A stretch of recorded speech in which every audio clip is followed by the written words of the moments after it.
my ambition, my ambition, my ambition. Don't have Unt, unt, unt, unt, unt, unt. A mini rave for the mums. Unt, unt.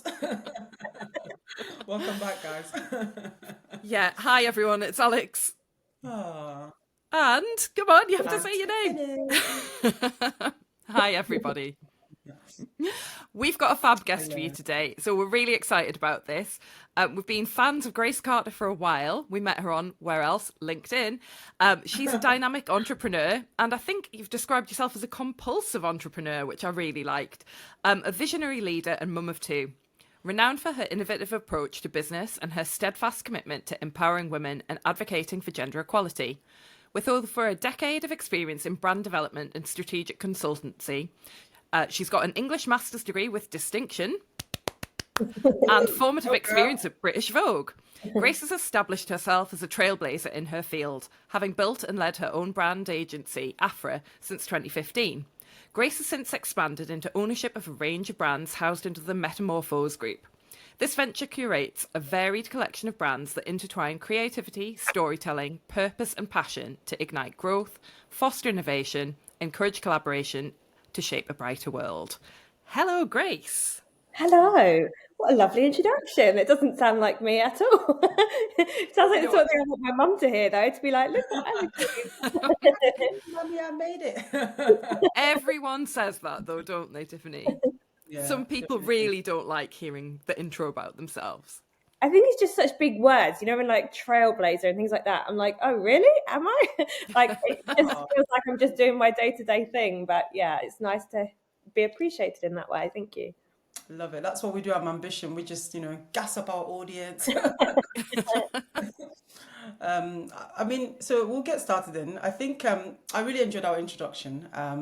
We spoke a lot about kind of your background and, I suppose the things that have fueled you. And I actually came across this quote that I really liked. It said, sometimes when you're in a dark place, you think you've been buried, but actually you've been planted. And I think that really struck me because it speaks so much about transformation through difficulty, through challenges, through our backgrounds and upbringing. And I'd love to hear a bit about that in terms of, how far you've come and the things maybe that you've experienced that has allowed you to really catapult to the woman that you are today.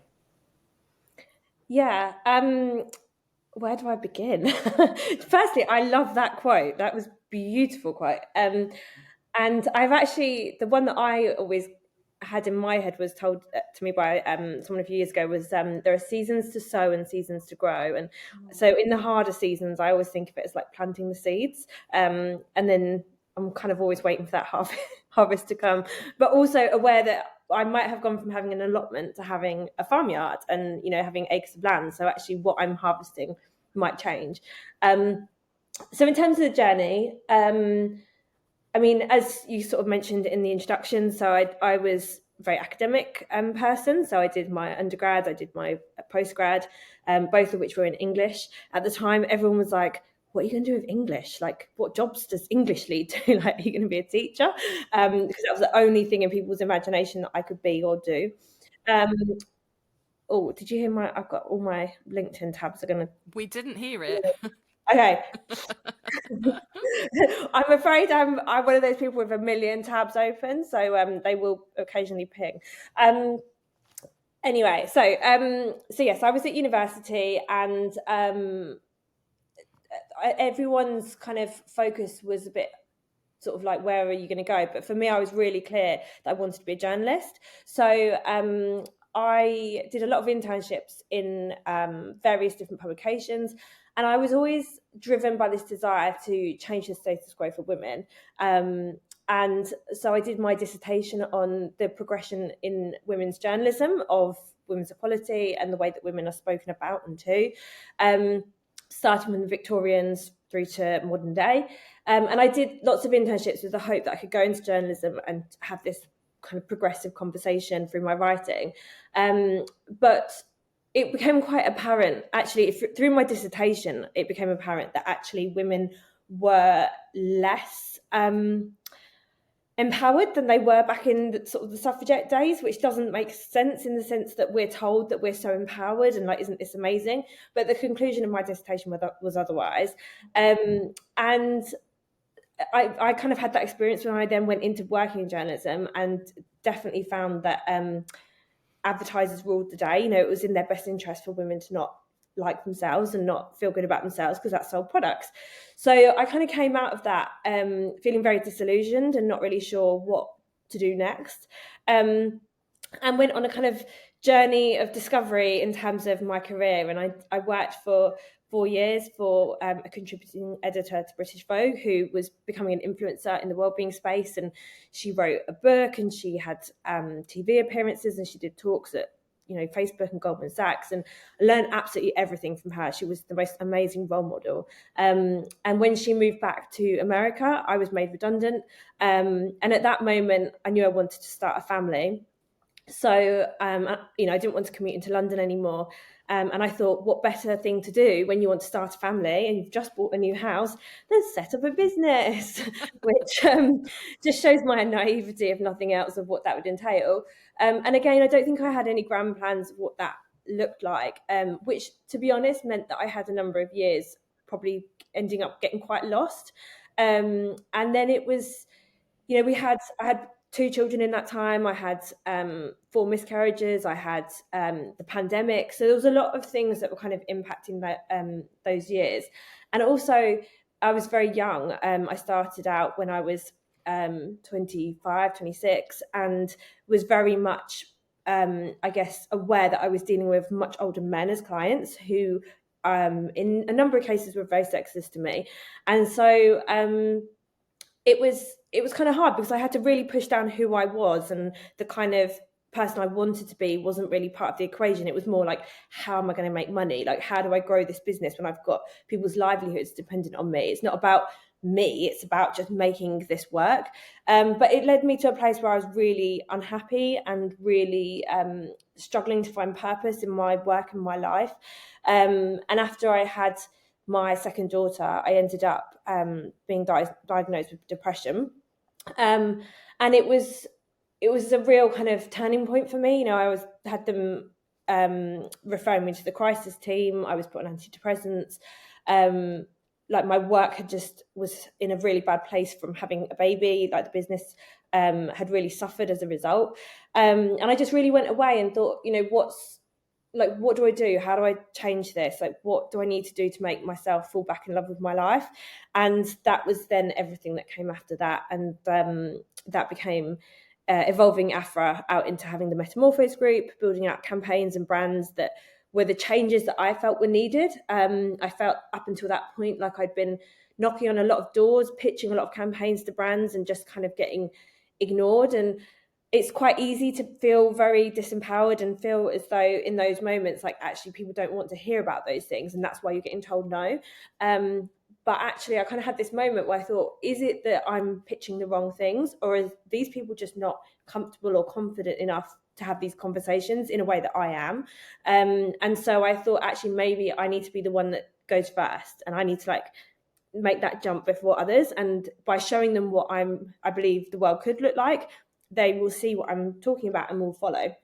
And so that's basically everything I did throughout last year. And we start 2025 with some really big, bold plans for how we're going to continue it.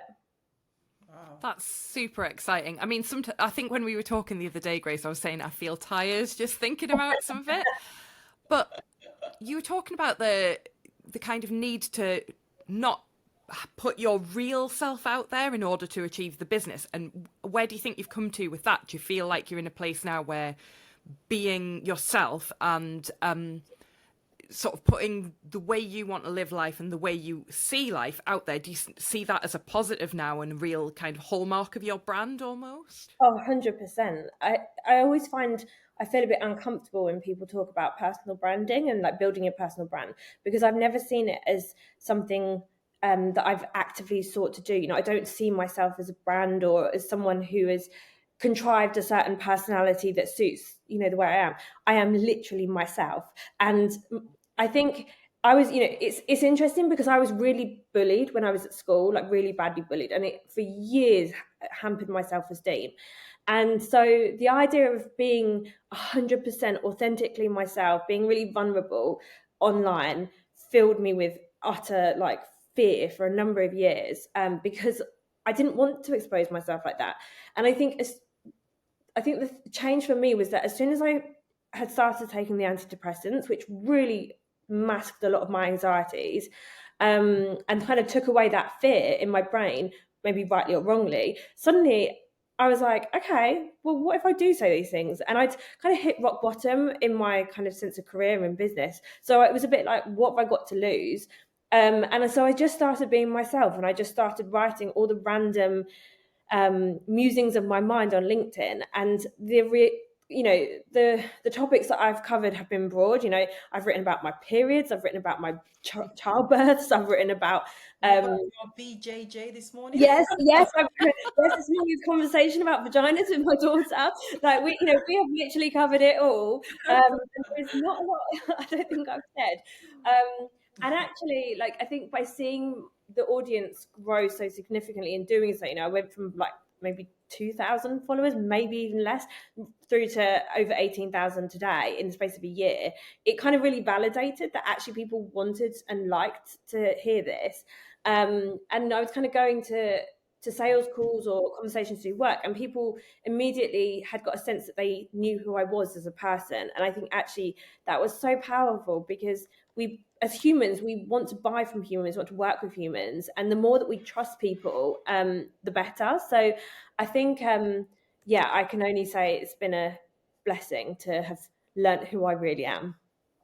Oh, I love that. Thank you so much for sharing that. And I think, I think I said this the other day. I was in a shop and I saw a book about Beyonce, and it was saying, you know, 10 facts about Beyonce. And I thought it's crazy how much our society is tailored around finding out about other people. We have this weird Mhm. obsession about celebrities and A-listers and whatever listers. And, some people can tell you what Beyonce has for breakfast. And there's nothing wrong with that. I mean, I actually know what B2K, I know a lot about B2K. It's a boy band from years ago. I was like, who would be I too? know, I know, don't say that, don't say that.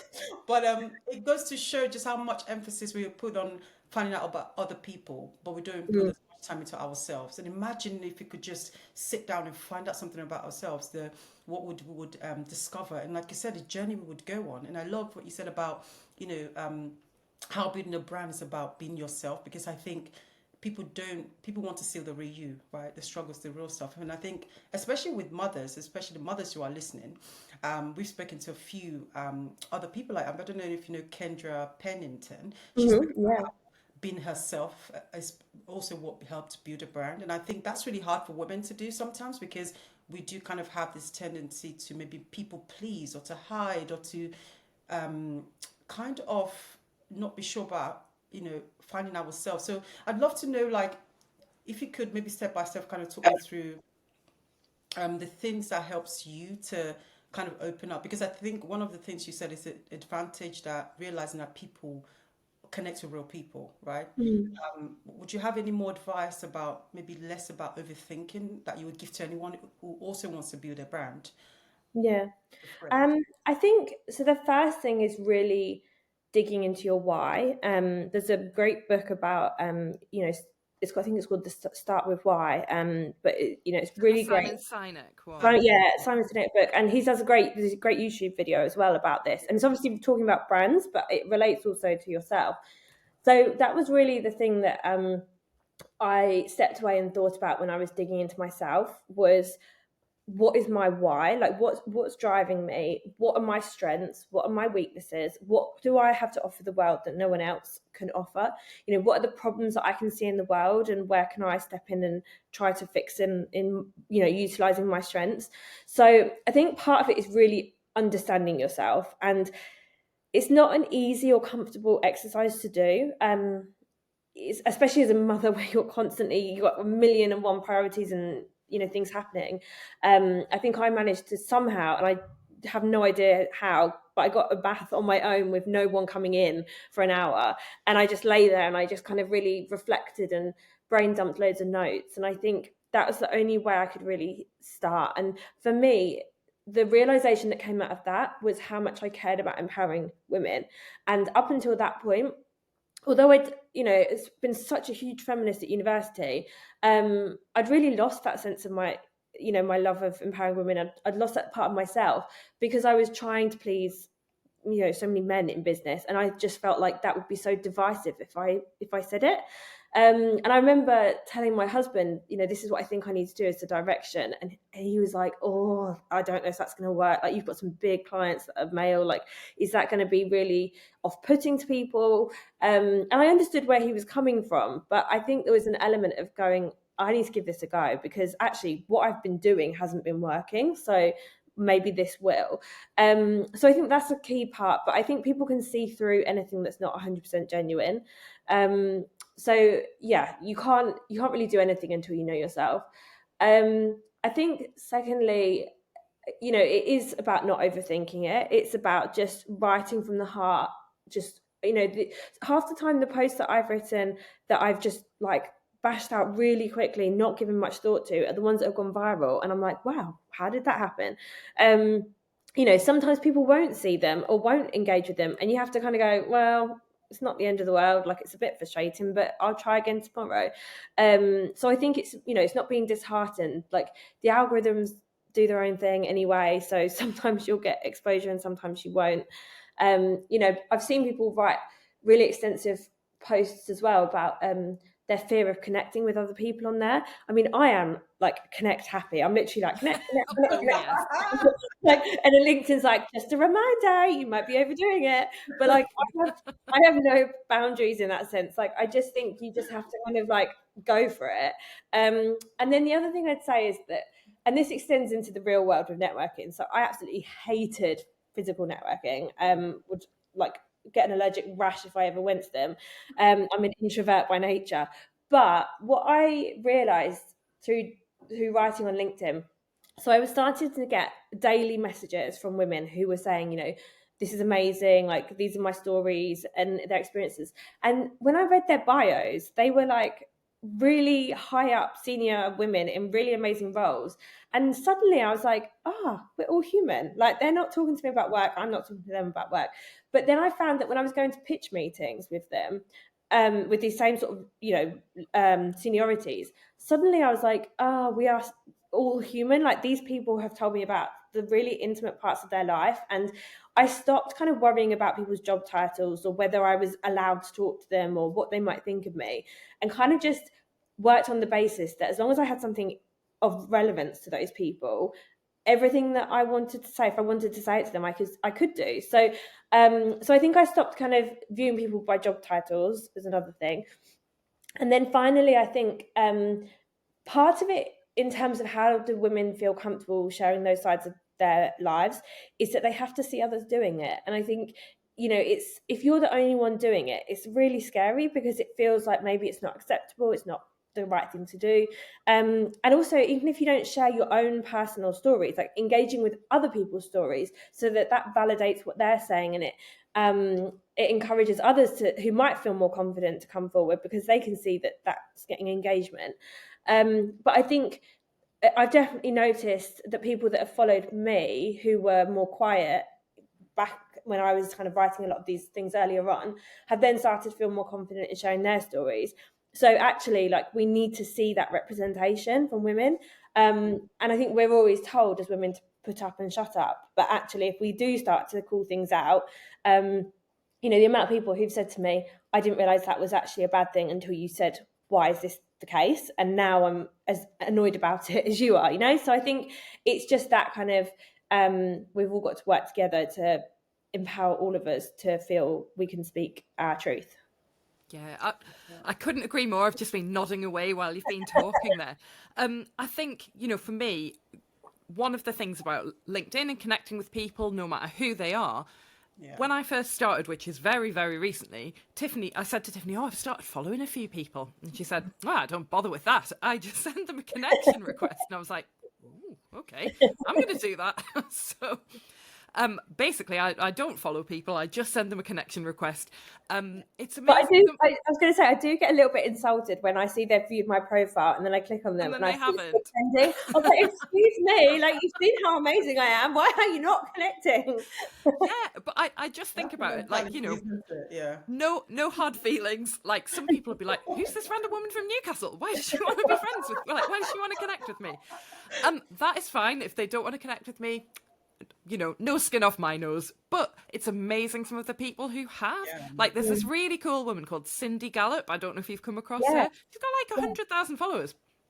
Accepted me. Do you know what I mean? Frank Bruno accepted me. Oh, Lots of random Frank people. Bruno had to be my favorite, Alex.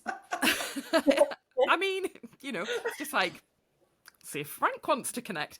But generally, I mostly connect with women on there. But I think as well, the stuff about showing your real life, I know that there's that LinkedIn isn't Facebook and you shouldn't be sharing your personal stuff, which I really hate. It's honestly. really annoying, isn't it? I'm like, who are those people that are that boring? Like, don't invite them to the LinkedIn party. police. They just want to post about like how everything affected B2B sales. And like, really But, don't like, care how how do I? proposing to your wife helped Yeah. do this. But I feel like there's a real movement with women where we're all mad as hell and we're not going to take it anymore. And the more that we kind of put that out there, the more people see that invisible labour, the stuff that's happened before we've even started work. And I Yeah. think that's only a good thing. And by sharing the realities of what you're doing, business and babies, working with the baby on your lap, working from home with kids there, it's really important that people see that. And I'm up on my soapbox and like having a good rant now. So, but No, but you're so right. And it's not just even about being a mother, working mother. So I obviously shared this morning a post about my conversation with my daughter about where children come from when they're born. And we talked about cesareans, which was what I had. And then we talked about vaginal births and used the word vagina.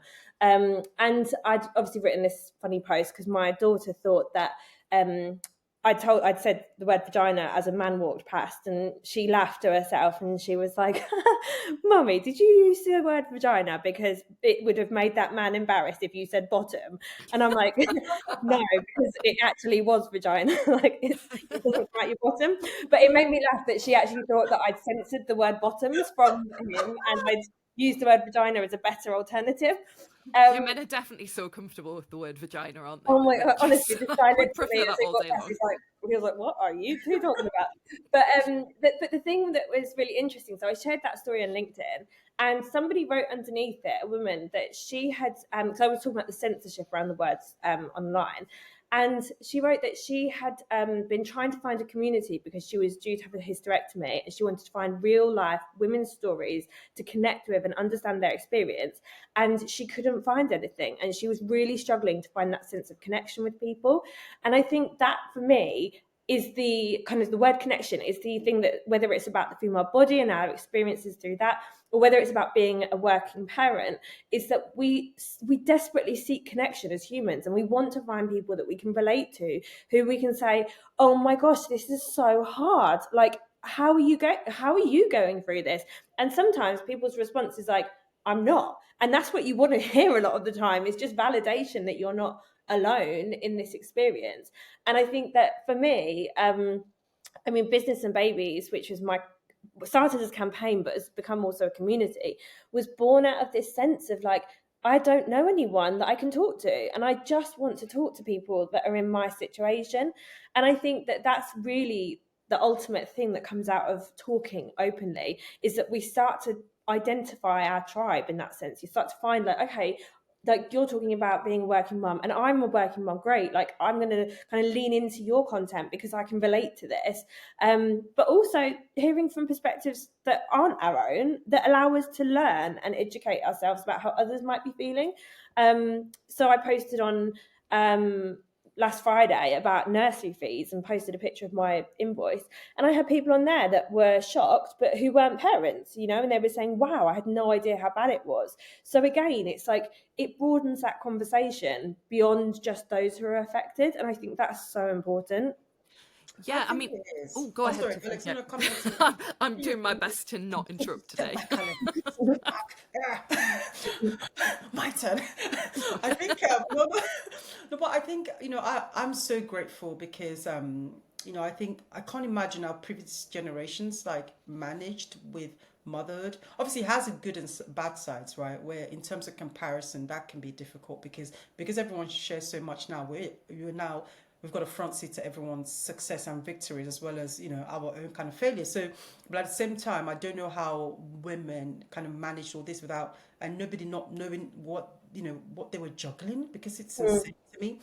Um, but I wonder if you ever think about like the downsides of kind of like social media. I don't know if you've how you use social media. I mean, do you have any kind of restrictions on how you use it in terms of how just to manage that balance of running a business, having a family, and obviously keeping yourself, I suppose, kind of sane as well, so it doesn't kind of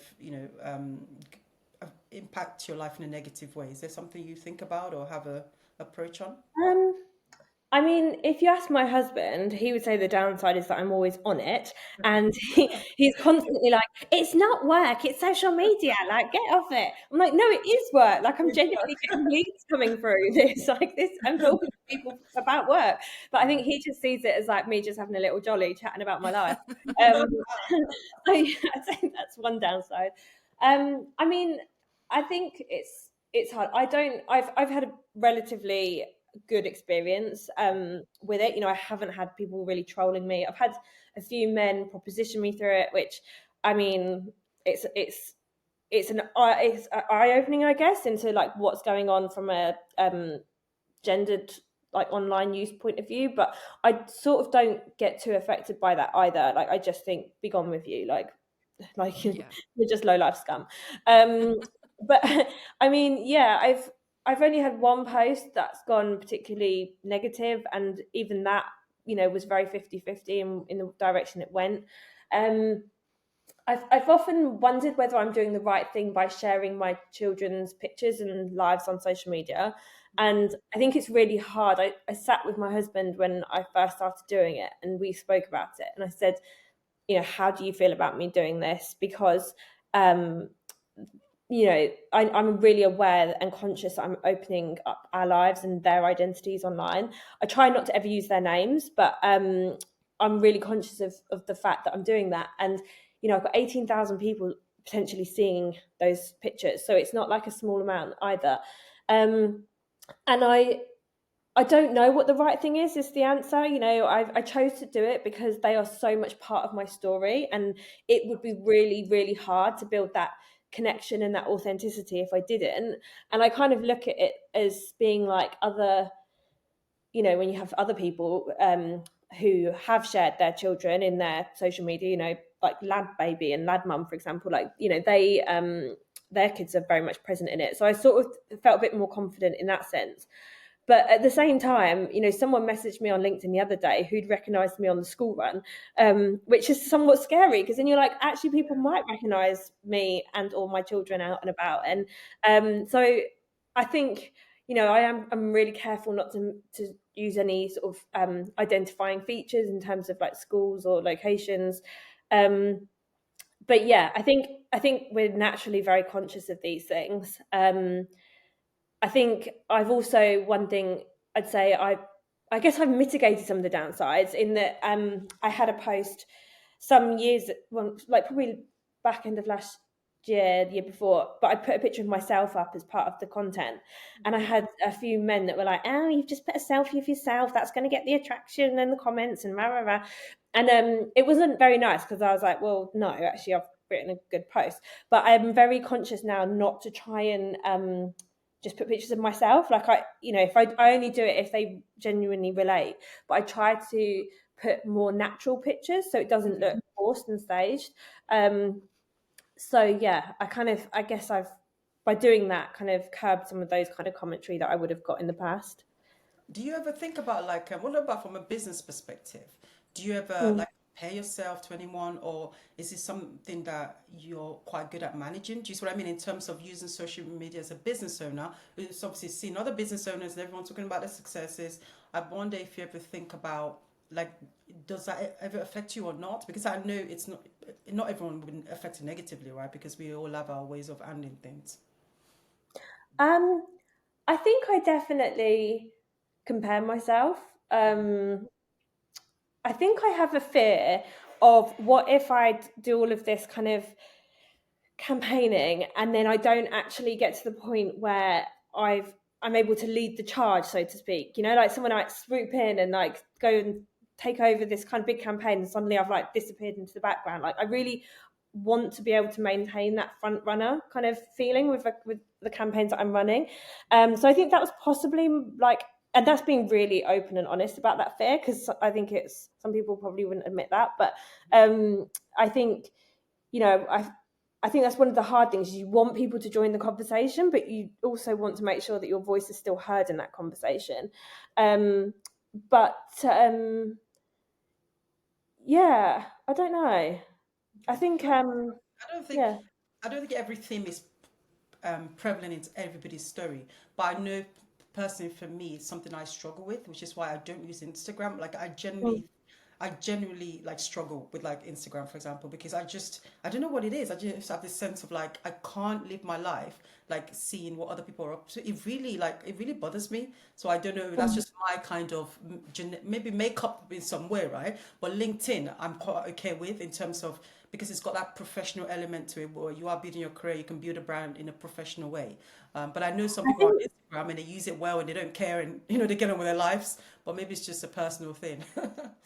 no, I do think I have that in a business sense. I guess it's just that it's not a comparison thing for me. It's more about like my BS detector goes off, and I can't stand like it's actually an ADHD trait, which I didn't realize is that you are compulsively unable to lie, and I didn't realize this, and I actually looked it up, and it is a fact. But I am almost like driven as a human to tell the truth, and so I used to absolutely hate going to networking events, and you say to people in like a recession, you'd be like, "Oh, how's business?" And they'd be like, "Yeah, it's amazing. Like, getting loads of money, like loads of new clients." And I'm sat there thinking, "Oh my gosh, I am not. Like, this is horrendous. Like, how are they doing it and I'm not?" And it used to leave me feeling so bad about myself, my abilities. And I then, when I was going through everything with you know, just having had my daughter and the depression, I was seeing a lot of content being posted where people were writing, you know, women need to be invested in as entrepreneurs, like they could add 250 million into the economy if we invested in them. And there was kind of, it was at this point that like a lot of the task forces were being created, who were trying to understand why we weren't, you know, seeing more female entrepreneurs coming out onto the scene. And I was like reading it thinking, are you guys for real? Like, no one is mentioning the elephant in the room, which is the fact that women have children and women are not being supported with the infrastructure when they're having children, and that they are expected to juggle both, and yet there is a huge amount of societal bias and you know, pulling them back from trying to be both. And I was just like is no one going to say this? And so I think for me, with the way that I've approached social media, it's not so much comparison, it's calling out like, actually this is BS. So like, no, I'm sorry, but you haven't just had the best year ever, you've probably just about broken even, if not made a loss. Like, let's be honest about this, because no one benefits from reading stuff that's not true.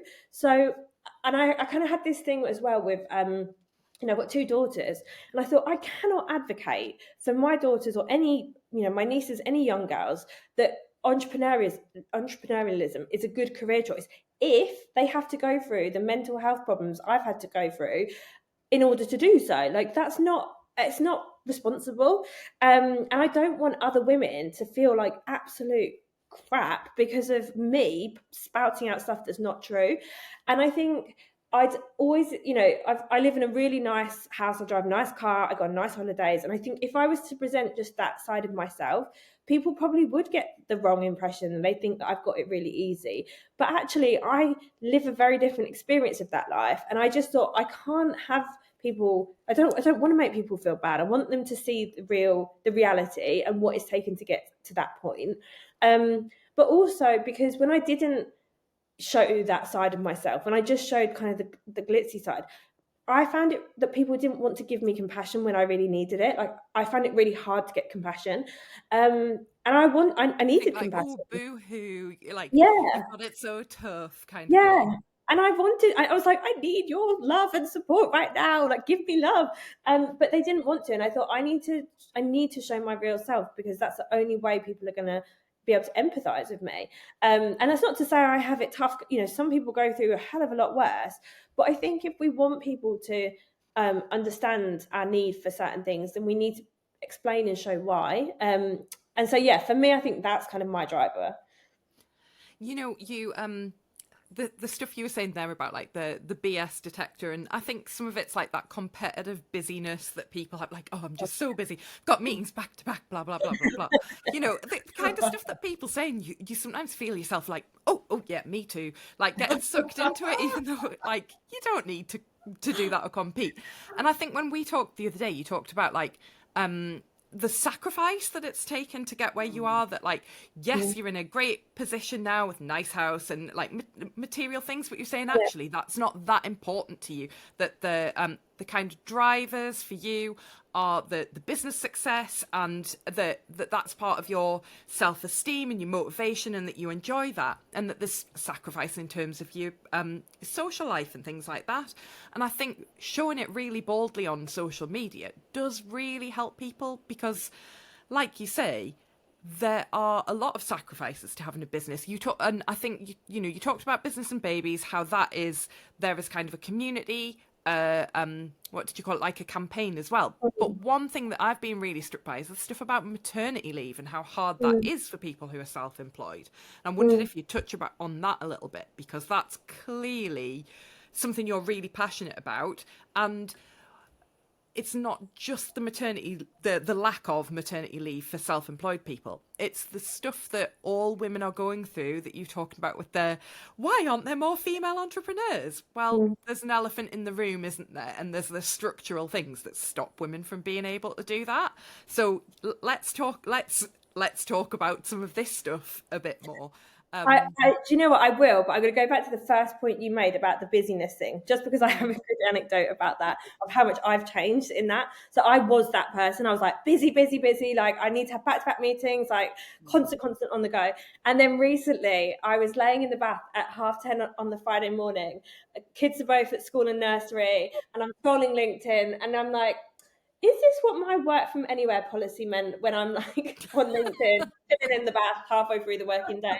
And I just thought, this is such a contrast to who I used to be. But actually, I was like, I've got comfortable with the idea that success can happen when you're not frantic. And actually, if all I achieved that day was I sent a really fantastic pitch that got me some work in the next month, then do you know what? It doesn't really matter how busy I was that day. Like, I actually achieved something really good.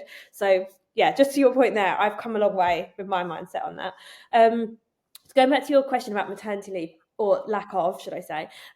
Yes. So I think that the maternity structure in general, whether you're employed or self-employed, is very abysmal. You know, the allocated maternity pay for statutory, whether it's statutory maternity pay or statutory maternity allowance, which is effectively the same thing, they are it's 50% of what the government classes as being acceptable for the national living minimum wage, Mm-hmm. which I do not understand why we can have an actual line drawn of what is considered humanly acceptable in terms of income to be able to survive.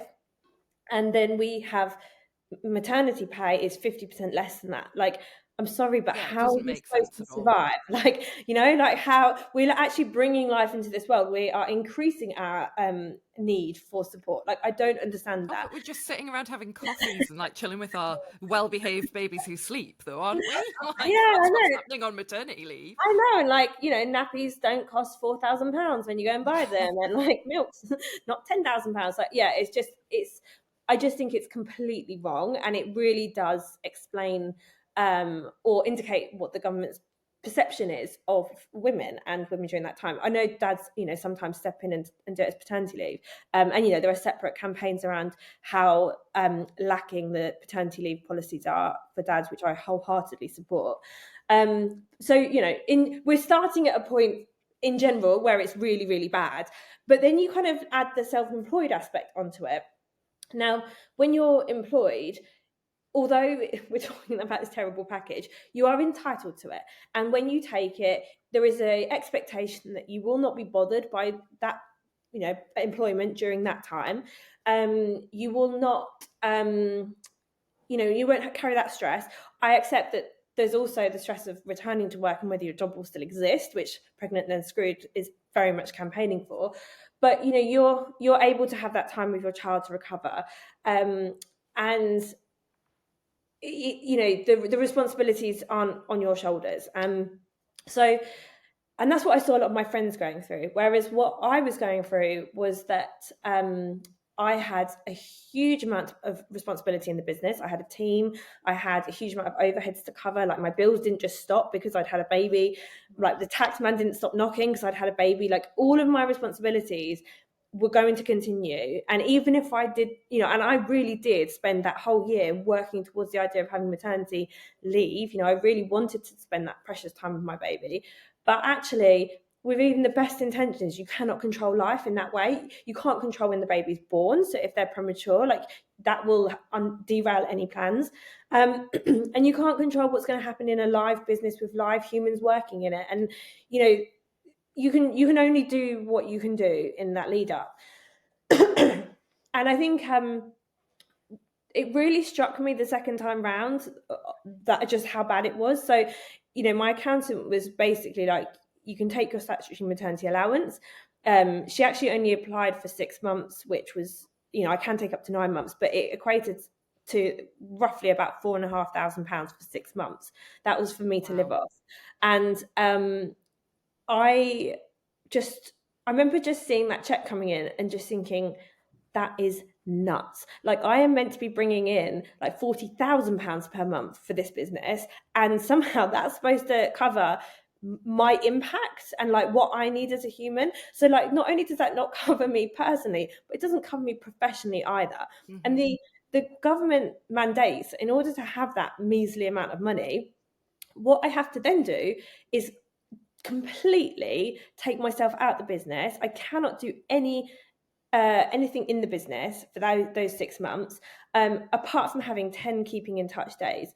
And by doing nothing, that means I can't run payroll. If someone leaves, which I did have that, I had my finance manager left, quite a critical role for the business, I can't rehire.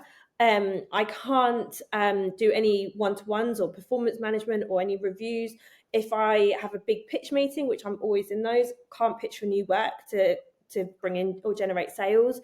I can't support on any client accounts, like if something goes wrong and, or if I need to ring a client or just generally help the team. I can't motivate and inspire my team, if like the chips are down, like I can't kind of big people up. I can't run team days. Like, all of these things. And I'm sat there with a baby who, when she was newborn, was sleeping for a large amount of the day. I'm thinking I can easily do work while she's this age.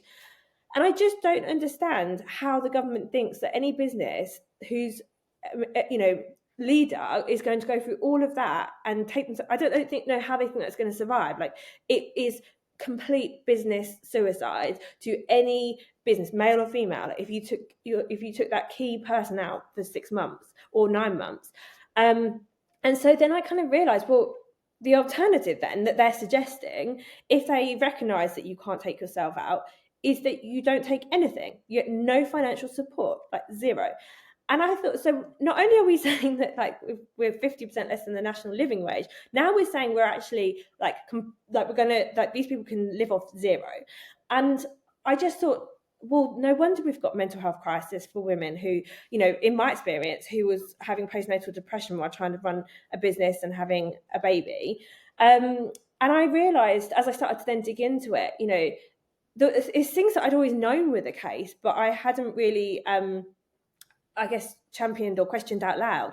But things like the fact that I could expense hotels, travel, food, tickets. I could go on a jolly golfing holiday to Spain if I was entertaining clients. Anything that was for the 100% use of the business but I could not expense my childcare that I needed to do said business. And I had people message me saying, you know, I had to take my child on a business trip abroad and I could expense my flight, but not theirs, even though was their guardian and I needed to take them with me. Otherwise, the alternative was leaving them at home on their own. And, you know, it's just like, where is the common sense? And then I also think there's like more nuanced aspects to it. So, obviously, when you're employed, you have the protections of HR legislation, the Equality and Discrimination Act protects you. But it's very easy in that situation well, I say it's very easy. I know there's layers of complexity, but it's much easier to be able to attribute the discrimination to your employer. But when you're self-employed, your clients, they don't owe you anything. Like they're not covered by anything in that sense. So there's literally nothing stopping them discriminating against you for being pregnant and saying, do you know what, I don't want to work with this person anymore. Boom, you've lost all your contracts. And that's what happened to me. I lost a significant amount of contracts at the point that I gave birth. And that has a humongous ramification. But like that would be bad in itself. But then you've got this layer of, oh, and you can't work to fix that situation. So it's like this constant, like you're fighting against everything in order to just survive. Like it feels like you're drowning.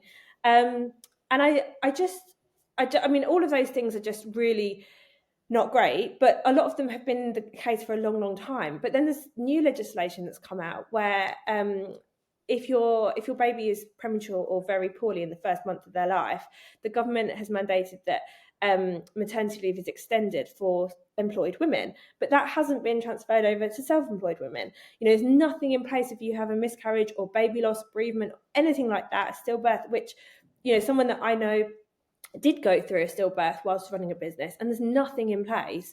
And then more broadly, you know, in my experience, the NHS didn't know how to deal with me as a pregnant woman who was running a business.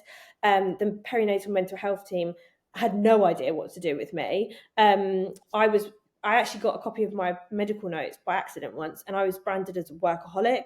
You know, I was told that when I said I couldn't take maternity leave, I didn't think it was going to be possible. You know, one of them was like, "But surely your husband earns enough money to cover this." I'm like, how regressive. I know. I'm like, he does not cover enough money for my overheads. It's like a very different conversation. And then she said to me, well, if you're clever enough to run a business, then you're clever enough to figure out how to take maternity leave. And I don't think she meant run a massive global campaign around this topic, but that's what I did. But yeah, like it's absolutely crazy. And all of these things could be changed. Other countries do things a lot better than the UK does, so it doesn't have to be this way. And yeah, so that's basically what my campaign's all about. Thank you so much for sharing that, Grace. I think let's just take a moment. I think that's a lot. That is a lot. I want to say, kudos to you for how far you've come. Obviously, the price you've paid, because I think, sometimes entrepreneurship has such a sexy glow about it, but the reality is that, especially with family, with young children, as a mother, the things you have to navigate. So, and I think it's always interesting to kind of hear this and kind of share that, because you have to embrace up the ups and the downs, right? I'm sure your passion is what builds you to keep going. So thanks for sharing that, and I suppose kind of sharing your passion around trying to change things. Now, I remember another thing that really resonated with me when we spoke was the power of having the right people in your corner. I mean, in my own journey of motherhood, thank God for my in-laws, because I know, it's actually having a podcast a luxury for a mum with like two young children, with a full-time job and trying to, manage my own life. So I'd love to hear more about that. Kind of how you mentioned about your husband, your partner. I think you said there was a couple of friends and a teacher as well that been part of your story. I'd love to hear just the parts that they've played in the person you are today. Yeah, I mean, I think they say it takes a village to raise a family, and it's so true. And I think even more so in today's world where our village is spread out all over the country. My sister lives in Bristol, my grandparents live in Nottingham, my sister-in-laws both now live in Leicester, but one used to live in Wales. Everyone is all over the country. And so it is very hard to get that support. And I recognise so many people don't have it at all.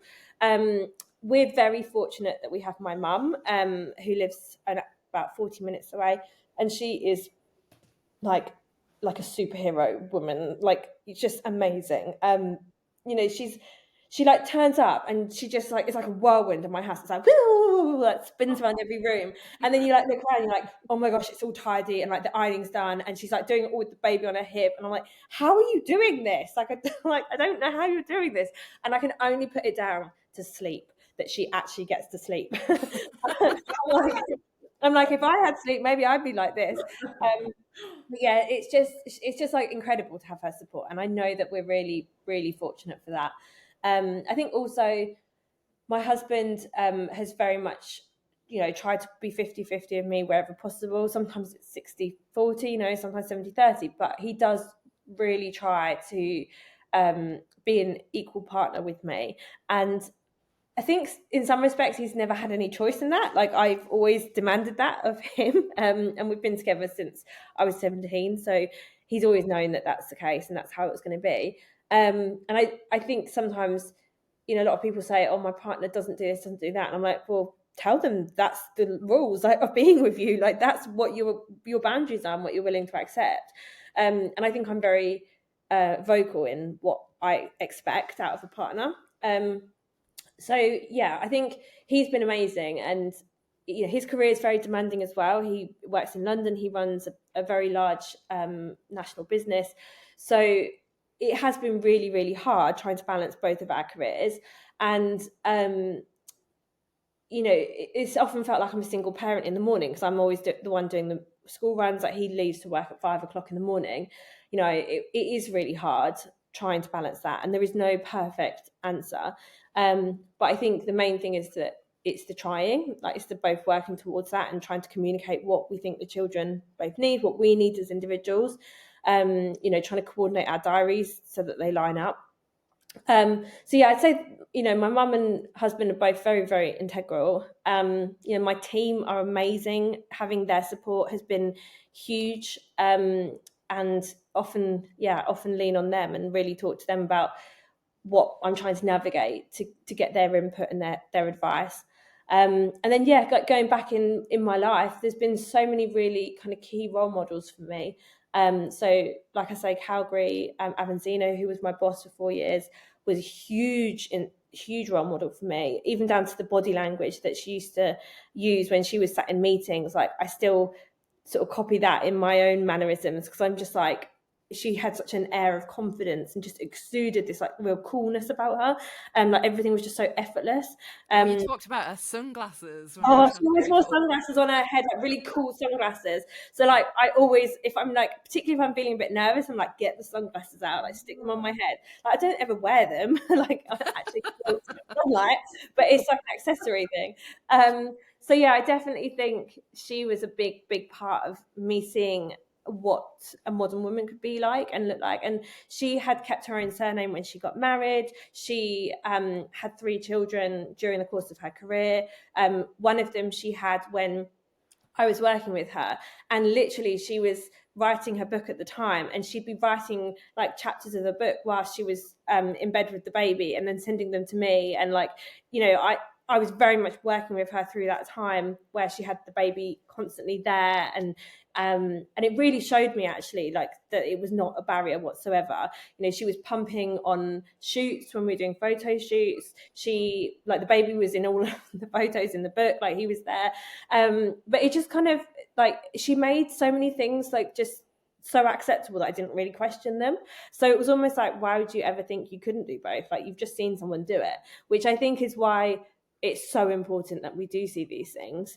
And then going back to when I was at university, I had an amazing head of department who was just she was a real like proper feminist. Like, she really like advocated for women's rights and would just very acerbically question things that you might say to really get into why do you think that's the case.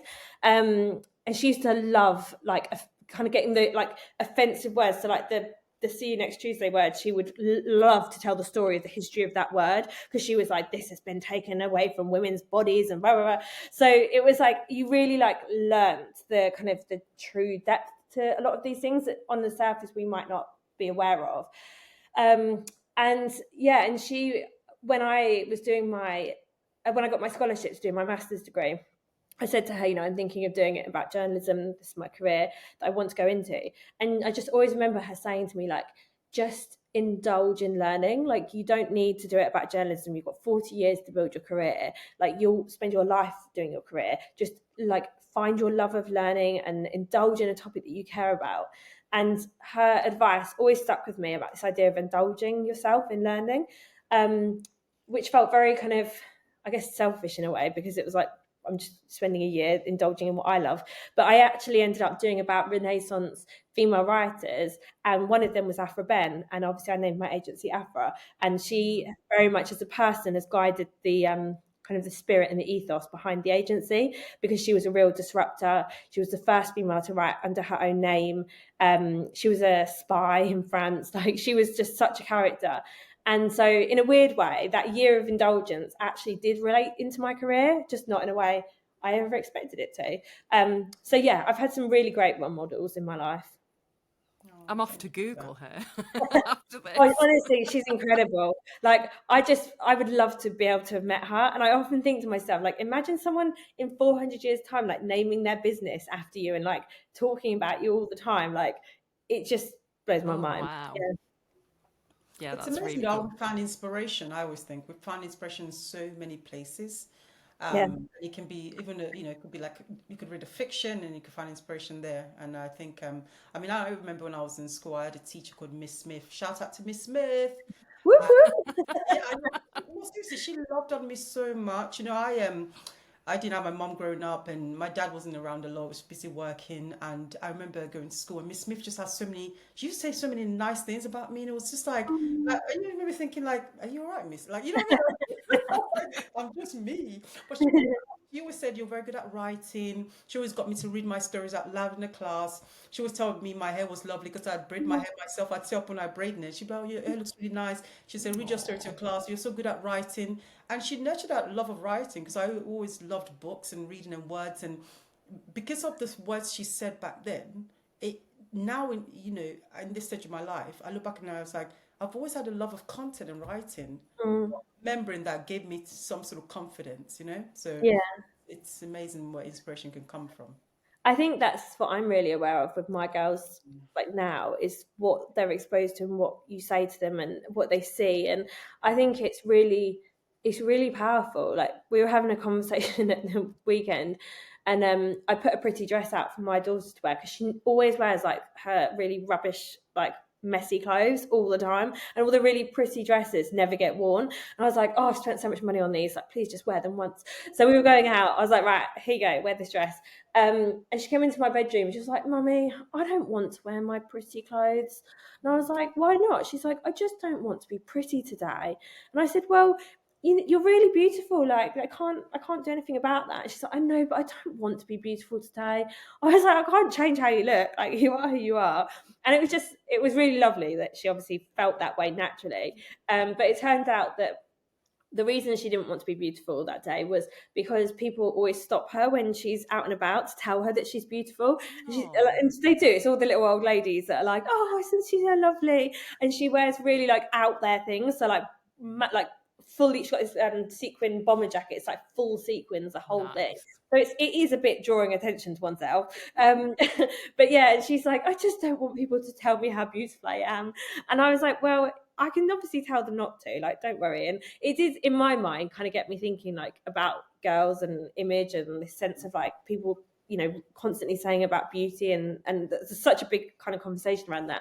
But it was just the sense that she knew she was beautiful and it was going to attract this attention. And I just thought, well, at least I've done something right. Yeah. Like, she obviously feels that way about herself. And I think for me, that's so important, is how we make young girls feel, and like what we tell them is important, and like the way that we bring them up. And whether that comes from a teacher, from a parent, like from an auntie, like whoever that comes from, I think that we have that duty to kind of really reaffirm those things and to say those positive words out loud as well. Like, I think my sort of experience from like our parents' generation and maybe above is that they were never really that vocal in those kind of things. And I think as our generation, even just like on phone calls, we always go like, I love you at the end. But I think, you know, saying those things out loud, but not just assuming that someone knows that they're loved, like it's so powerful to hear it vocalized. I was Yeah. just thinking as you were saying that, actually, you can't just assume that people know that you Mm, think they're great or they're interesting or any of these things. And I think you're talking there about like the confidence that we need to build in children, because mm, the world is quite hard. The social media landscape's quite hard. You're going to come up against people who don't say nice things to you. But if mm, you have that inner resolve and that inner confidence, it's kind of like water off a duck's back a bit more, isn't it? mm. You've got Yeah. that. I That's think also it's that resilience that it breeds. You know, when I was at school, and I was being bullied, and a lot of that was around my appearance. It was, you know, around the boys that I was dating. It was around my academic grades. Like, it was around all kinds of parts of my life, and I didn't have that sense of self or that self-esteem to fall back on, to kind of go, oh, just dismiss it, like ignore it. Mhm. So those words and those voices just seeped straight into my brain. There was like no barrier, and I didn't have anything that was contrary to that, that was kind of like going, no, hang on a minute, it's not the case. And I think as I've got older, and I've had people in my life who have started to kind of give me those affirmations and that reassurance, although sometimes I don't hear the things I want to hear. Sometimes, you know, I have a lot of people in my life who call out when I'm not being the best version of myself. So I do get that balance, and it's not like I just want someone all the time to follow me around being like, oh, you're so wonderful, you're so beautiful, you're so Well, amazing. why Yeah. not? Yay, well done. You know, as nice as it be to have that person. I think Yeah. I'd quite like that, actually. I'd be all right with that. Just a little cheerleader walking behind I me. mean, I'd be up for it, but I think it's, you know, it's actually just having those, like that reassurance sometimes can be really powerful to kind of stopping those voices coming in. And Yeah. actually, one of like the turning point for me, really quite notably in that was one of my team, Amy, when she joined, she entered me for some female business owner awards, and she gave me the bio, that sort of award submission that she'd written, and she had completely reframed everything I knew about myself and the business in this way where I'd gone from being very disempowered and very almost like meek in the situation to suddenly being this really empowered, like strong, like ambitious leader. And suddenly, like, that really transformed my sense of self and how I perceive myself. But it was hearing her words and hearing her kind of relay it back to me with that perspective. So I think it's so important that we hear it from people. No, I agree with that because I always think you can't see ourselves, but other people see us. And I think Yeah. that's one of the things I love about being a mom. And oh, I tell my son, I tell my daughter about themselves. My son is so calm. And I'm like, you're such a calm boy. And I tell him, you're so empathetic. And I want him to know this thing so Mm, that as he grows older and sees himself in different situations and other people are different to him, I want him to know that's just the way he's been, like, just the way he is. People say, "Oh, you guys have done a great job," and I'm like, "Not really. It's just he's mm. just like that." And my Yeah. He's daughter's just raised out himself, hasn't there. he? He's just a lovely little boy. He's so like in tune with people's emotions. He cares. It gives. It tells me, "Mommy, you're such a good mommy. You're not a bad mommy." You know, without any prompt or being paid. But I think it's just good to kind of, when you get some feedback, I think it's useful as you go through life. Then you can kind of navigate and understand a bit about yourself. And then, like you said, when you come up against like maybe negative experiences, and at least you can maybe later on fall back on that. Mm, And I remember even when we spoke, you spoke about the lessons you want to pass on to your daughters, right? Like good manners, kindness, mm, being more independent. Just talk us briefly through that because I think sometimes, obviously, for all children, it's important. But I think sometimes that relationship you have, especially with women, where there's so much out there, right, that really pushes against them. I'd love to hear how you're navigating that with them. Yeah, I mean, the greatest compliment anyone can ever give me about my girls is on their manners and whether they're Oh, kind or not. And I had it, I picked my eldest up from after school club last week, and the lady at the door was like, as she handed her over, she's like, oh, she's got such good manners. And I was like, that's perfect. That's just what I want to hear. And I have really instilled that in them. You know, it's being polite, it's being like, even on the walk to school today. So we live on a new housing estate, so they're still doing the roads and still doing um like all of the kind of infrastructure, and they've just tarmacked one of the roads that we walk down to school, and my eldest was going, oh, I'm just so thankful to the builders for making it look so beautiful around here. She was like, I think we should invite them all round to our house. And I was like, why? She's like, she's like, it's just so cold. I think we should get them all a hot chocolate because they're doing all this while it's so cold. And she was like, do you know what thankful means, Mummy? And I said, yeah, it means grateful. She's like, yeah, I am. I'm just so grateful.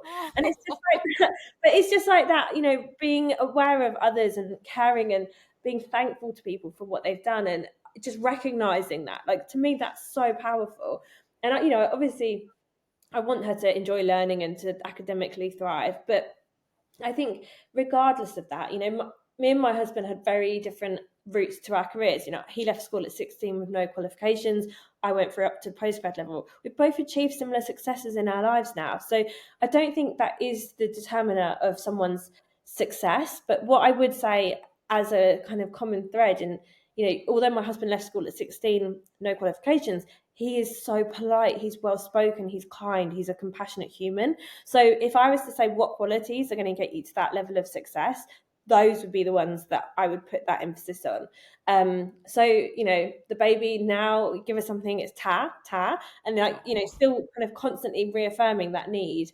And I think also it's they see it's what they see in you. So, you know, a waiter comes to the table, thank you very much for my drink, like, thank you for my dinner, like, oh, this is delicious. Like, you know, at dinner time, I've always made a point of when someone else puts food on the table, of my husband cooks, of saying, thank you so much, Daddy, for this food, it's really delicious, like, we're really enjoying it. Like, I constantly verbalize these things because I want them to realize that they need to do the same, which they do now do. And I think, you know, so much of parenting is through osmosis. It's watching what you do and copying it and seeing, you know, it's quite funny, like I was saying about my daughter with her perception of beauty. Sometimes she'll say it back to me. Sometimes it's really nice, like, oh, you look really lovely today, Mummy. And I think, oh, you know, you're also doing this. Sometimes I do get, which always makes me chuckle, she'll say, on the odd days when I've actually bothered to put makeup on and make an effort, she'll go, oh, why do you have to look so beautiful? And I'm like, sorry, I didn't mean to. But yeah, she can, sometimes it can be very frustrating for her. But yeah, I just think we have to demonstrate in our actions how we want people to, you know, to be, and whether that's adults or children. And you know, they copy everything. So you just, yeah, if you're a horrible human, then I'm afraid that's what you're going to create in the next life. So you have to know who you are, going back to that whole personal brand thing, to raise a child. Yeah, I guess knowing like your values and stuff as well. And while we're on the subject of our kids thinking we look great, Ted told me yesterday while I was like a bedraggled wreck in my pajamas in the house with him, Mummy, you are so pretty. Oh, Thanks, mate. Thank you. oh, they say the nicest things, don't they? I mean, they also say some pretty horrible things. Like the other day, my daughter said to me, she went, "Your tummy is so fat." I said, darling, that's not a very nice thing to say. Like, it's quite unkind. She was like, oh yeah. She said, okay, Mummy, your tummy is really big. I said, well, that's kind of the similar thing as saying fat. Like, still not very nice to comment on. And she thought about it for a minute. She went, okay, Mummy, your tummy is enormous. And I was like, right, at this point, we're ending this. You are not making me Quit feel. while you're behind, kid. I was like, great use of synonyms. Like, I'm loving this vocabulary, like, expanding, but no, like, I don't want to hear this anymore. But yeah, I think we don't always obviously get it right in that sense. Yeah, I mean, I've also had, Mummy, your tummy is so squishy, which like, thanks, great. Yeah, Please hear it.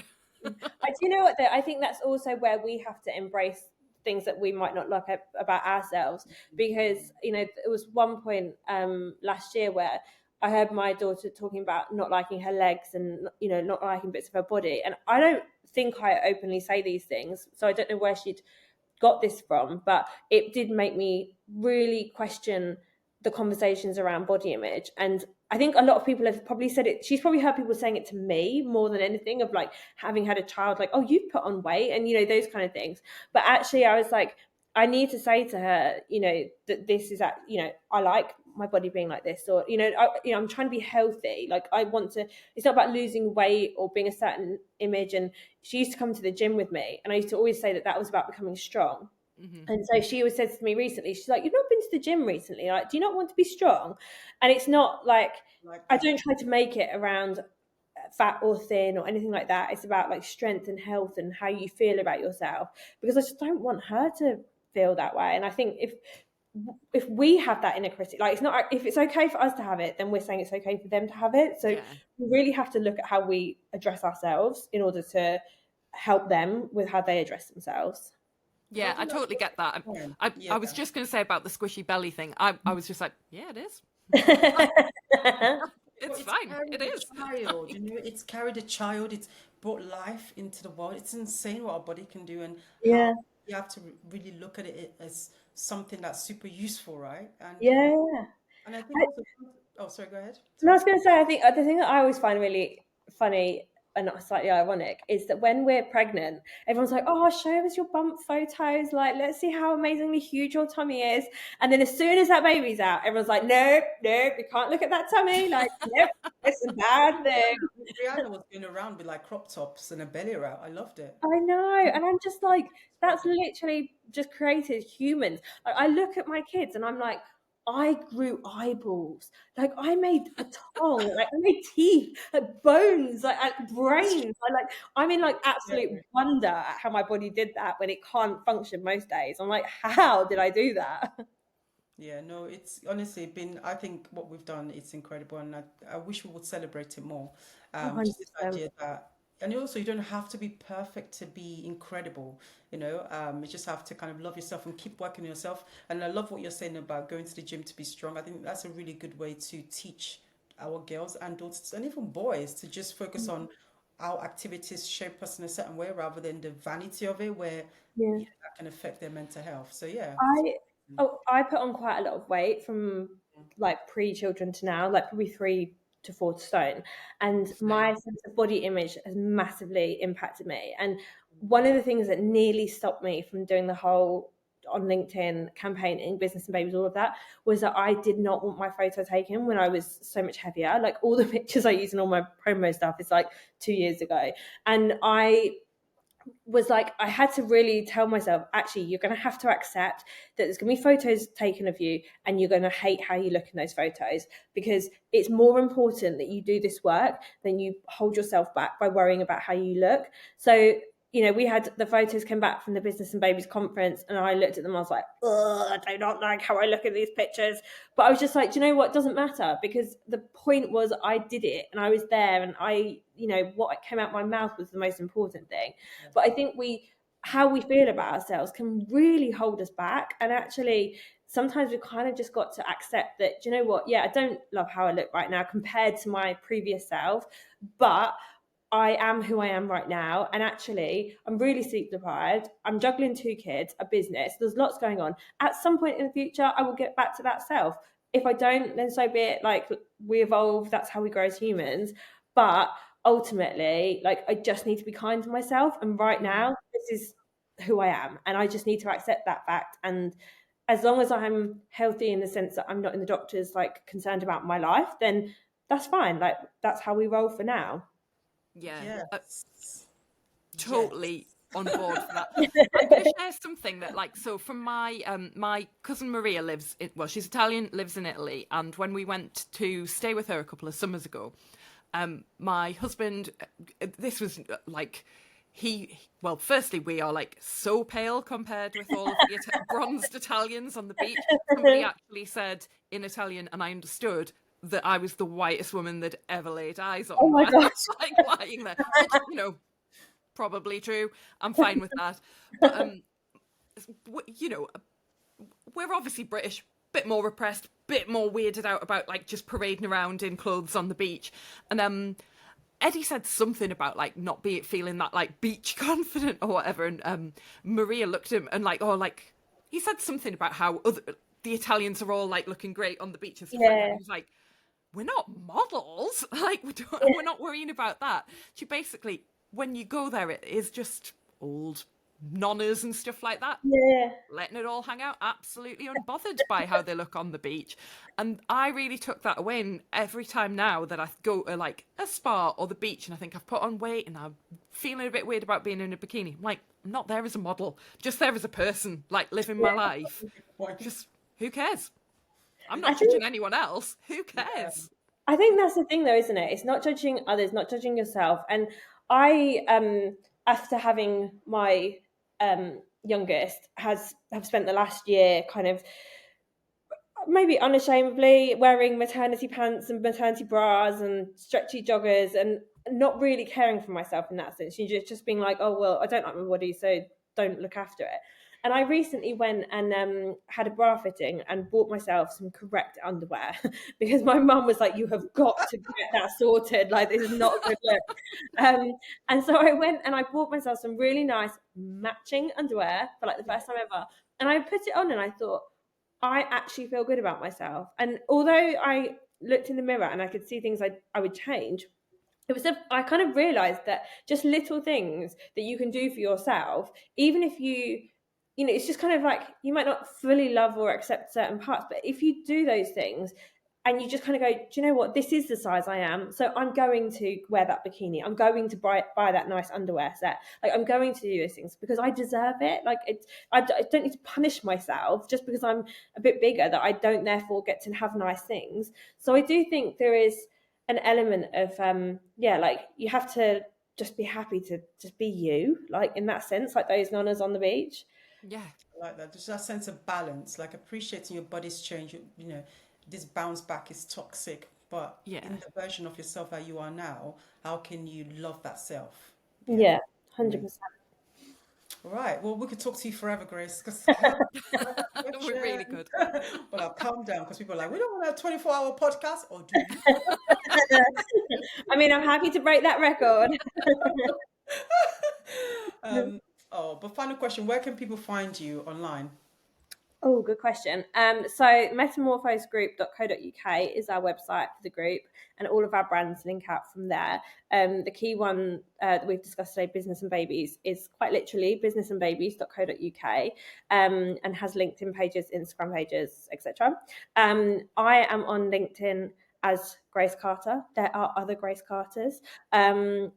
Some are Olympians, some Except are no imitations. yeah, I mean, there are quite a few of us out there. But quite specifically, I am the one that is changing the world for their daughters at the Metamorphose Group. And that's basically where you'll find me, hanging out, writing about my life and all its gory details. Yeah, if you can't find Grace, you know what word to search for. Recently, you'll find her. yeah, just put in a few keywords that I've mentioned in this, you'll find me. Thank you so much. Grace. Thank you for having me. It's been a really lovely conversation. Oh, I'm going to do, as well as thank you, I'm going to say, remember to like and review us and whatever the cool young podcaster people say.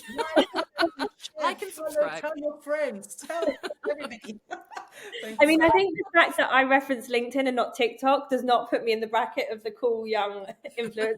No, I don't think we're in the bracket of cool young influencers either. Maybe Tiffany more so than me. I've got a few years on her. But anyway, like and subscribe. Smash that like button, as Ted would say. Thank you so much, everyone. Thanks for taking the time. Take Thank care. you. Bye. Bye.